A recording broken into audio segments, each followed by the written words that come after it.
अब ये चुनाव कितना अहम था, आप इसका अंदाजा इस बात से लगा सकते हैं कि पिछले 2 दशकों में मतदान के दिन कभी ऐसा नहीं हुआ कि ममता बनर्जी 7 बजे सुबह घर से बाहर निकली हूं, बूथ दर बूथ जाकर हालात का जायजा ले रही हूं, अपने कार्यकर्ताओं का मनोबल बढ़ा रही हूं। ना पिछले 15 सालों में और ना लेफ्ट के शासन में। और ऐसा इसलिए क्योंकि ये जीत सिर्फ बंगाल की जीत भर नहीं है, इसके बाद ममता बनर्जी की नजर दिल्ली पर है, बीजेपी को केंद्र की सत्ता से बेदखल करने पर है। और अगर इन सब में वाकई बीजेपी जीत जाती है तो क्या होगा, आज इसका भी एक एनालिसिस हम आपको दिखाते हैं। विशेषज्ञ क्या मानते हैं, देखिए। पीएम मोदी और अमित शाह की साख और मजबूत तो होगी अगर यहां बंगाल में जीत मिलती है तो, और ऐसे में विपक्ष के खिलाफ और ज्यादा आक्रामक रूप में नजर आ सकती है भाजपा। साथ ही साथ इसका निकट भविष्य में एक बड़ा असर और व्यापक इंपैक्ट नजर आ सकता है, जिसके तहत 2027 के यूपी विधानसभा चुनाव में बीजेपी इसे जमकर भुनाएगी। और जाहिर है ऐसे में 2029 के लिए रणनीतिक तौर पर और मजबूत होगी भाजपा, क्योंकि 2029 से पहले चुनावी राज्यों में रणनीतिक बढ़त मिलेगी बीजेपी को। लेकिन अगर एग्जिट पोल के अनुमान गलत साबित हुए और ममता की वापसी हुई तो इसका असर क्या होगा, यह भी समझ लीजिए। जानकार इसके लिए क्या कहते हैं, अगर दीदी जीती तो क्या होगा। पश्चिम बंगाल में बीजेपी को लंबा इंतजार करना पड़ेगा फिर, क्योंकि इन परिस्थितियों में अगर भाजपा नहीं जीत पाई तो फिर यकीन मानिए इसके बाद भाजपा के लिए सत्ता की राह बहुत मुश्किल होगी। कम से कम कोलकाता अभी दूर है, दिल्ली की तर्ज पर कहा जाएगा। और ममता की जीत से विपक्षी एकता फिर मजबूत होगी। ऐसे में 2027 के यूपी चुनाव में बीजेपी की मुश्किल बढ़ सकती है और फिर 2029 के लिए बीजेपी को अपनी रणनीति बदलनी पड़ेगी हर हाल में। इसलिए ये सिर्फ एक राज्य का चुनाव भर नहीं है, ये बीजेपी के एजेंडे और मुद्दों पर देश के मूड का एक टेस्ट भी है जो बंगाल के जरिए होगा। फिलहाल पश्चिम बंगाल में वोटिंग के बाद आए ज्यादातर एग्जिट पोल में बीजेपी की सरकार बनती हुई नजर आ रही है, लेकिन जनमत पोल्स और पीपल्स पोल के एग्जिट पोल के मुताबिक टीएमसी की सत्ता में वापसी संभव है। यानी असल तस्वीर नतीजों के बाद ही साफ होगी, क्योंकि मुकाबला कांटे का लग रहा है। ऐसे में सवाल है कि बंगाल में बीजेपी जीती तो इसके असर आगे के चुनाव में कैसे होंगे, और अगर ममता की वापसी हुई तो बीजेपी को कैसे डेंट लगेगा। देखिए इस पर रिपोर्ट।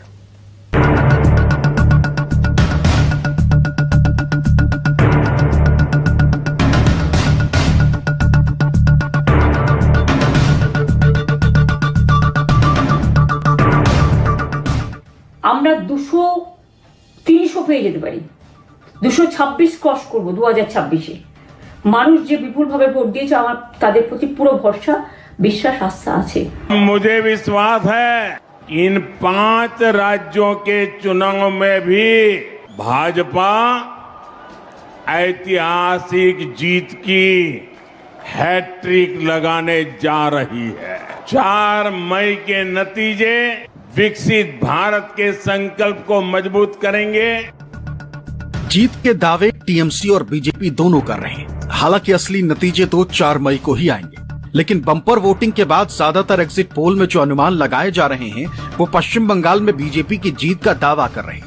वही टीएमसी ने एग्जिट पोल्स के अनुमानों को खारिज कर दिया है। इसकी बड़ी वजह 2021 का चुनाव भी है।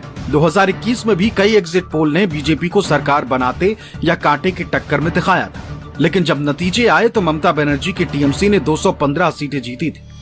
अगर एग्जिट पोल के अनुमानों को सही माना जाए तो पश्चिम बंगाल में पहली बार बीजेपी सरकार बना सकती है। इसका आधार बीजेपी बम्पर मतदान को बता रही। बीजेपी दावा कर रही है कि पहली बार भयमुक्त वातावरण में लोग घरों से बाहर निकले और बदलाव के लिए वोट डाला है। बीजेपी ने नतीजों के अपने फेवर में आने का एक और कारण बताया, वो ये कि इस बार बंगाल में 2021 के मुकाबले 10% ज्यादा वोट पड़ा है, जो बीजेपी को दिल्ली और उड़ीसा की तरह दिख रहा है। जहां वोट बढ़ने का सीधा फायदा उसे मिला था, दिल्ली में 27 साल बाद बीजेपी सत्ता में लौटी तो उड़ीसा में बीजेपी ने पहली बार सरकार बनाई।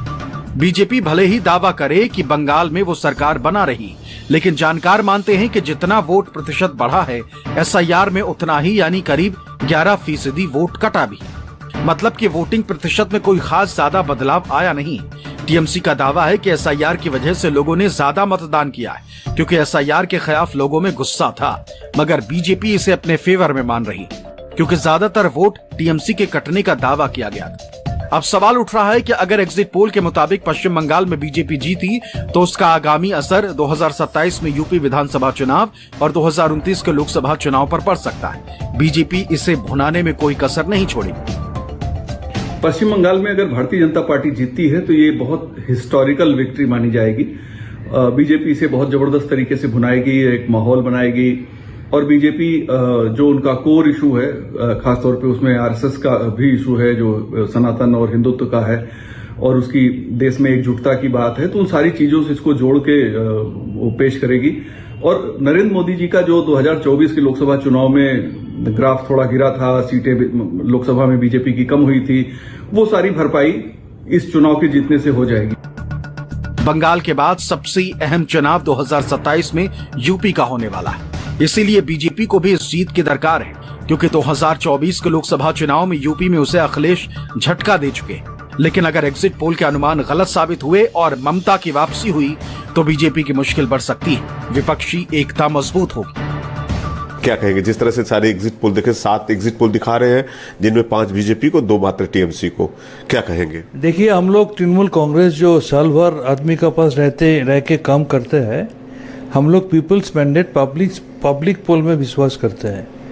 आपको एक आंकड़ा दे दे, 2016 में एग्जिट पोल दिखाया था टीएमसी को मिलेगा 163, वो मिल गया 211। 2021 में दिखाया था टीएमसी को मिलेगा 155, मिला कितना 216। और 2024 में जो पार्लियामेंट का चुनाव हुआ था उसमें दिखाया था टीएमसी को मिलेगा 14, मिला कितना 29। और इस बार भी अभी थोड़ी देर पहले हमारा पार्टी का सुप्रीमो मैडम ममता बनर्जी जो 4थी बार चीफ मिनिस्टर बनने जा रही है, वो क्लियरली किया है, ये बोल दिया है कि हम लोग भारी मतों से यहाँ पर जीतने वाले हैं। पश्चिम बंगाल में बीजेपी और टीएमसी दोनों के लिए ये चुनाव साख का सवाल है। ममता की जीत जहां बंगाल में उन्हें एक मजबूत आक्रामक मुख्यमंत्री के तौर पर स्थापित करेगी, विपक्ष को भी इससे बूस्ट मिलेगा। वहीं बीजेपी जीती तो उत्तर भारत में बीजेपी की लिस्ट में वो नाम जुड़ जाएगा जिसके लिए वो वर्षों से मेहनत कर रही। फिलहाल जीत हार का फैसला तो 4 मई के नतीजे ही बताएंगे, जिस पर सबकी नजरें। कोलकाता से प्रशांत गुप्ता, मनोज पांडे की रिपोर्ट, न्यूज 24। दलीलों के बीच बीजेपी नेताओं का दावा यह भी है कि बंगाल की स्थिति कमोबेश पड़ोसी राज्य ओडिशा और दिल्ली की तरह है, यानी वोट फीसदी बढ़ना उसके फायदे का सौदा है। ये दावा किस लिहाज से है, अब ये भी समझिए। पिछली बार के मुकाबले इस बार वोटर टर्नआउट में 10% से ज्यादा का बड़ा अंतर है। 2021 में वोट पड़ा था 82.30%, लेकिन 2026 में स्वतंत्र भारत के इतिहास में बंगाल में इस बार जो रिकॉर्ड बना है वो इससे पहले कभी नहीं हुआ। 92.67% वोटिंग हुई, यानी कि 10.37% ज्यादा मतदान। ओडिशा में नवीन पटनायक 24 साल तक सत्ता में रहे और अजेय रहे। 2024 के चुनाव में क्या हुआ देखिए। बीजेपी को 2019 के चुनाव के मुकाबले 7% वोट ज्यादा मिला और ये पासा पलटने वाला खेल साबित हुआ। 2019 के ओडिशा विधानसभा चुनाव में बीजेपी को 33% वोट मिले थे, जबकि 24 में 40%, 7% ज्यादा, और खेल बदल गया। वहीं 2025 में दिल्ली में भी बढ़े वोट प्रतिशत का फायदा भाजपा को ही मिला। 2020 के दिल्ली विधानसभा चुनाव में बीजेपी को आम आदमी पार्टी से 15% कम 39.77% वोट मिला, 5 सीटें मिली थी, लेकिन 25 में 8.64% ज्यादा, यानी 47.15% वोट मिला। इस बड़े वोट ने दिल्ली से केजरीवाल को आउट किया। नतीजा 2025 के दिल्ली विधानसभा चुनाव में बीजेपी को बहुमत से ज्यादा कुल 48 सीटें मिली। तो क्या यही ट्रेंड बंगाल में बरकरार रहने वाला है, या फिर बंगाल पिछले बाकी ट्रेंड्स को गलत साबित करेगा? 4 मई को इस सवाल का जवाब मिलेगा।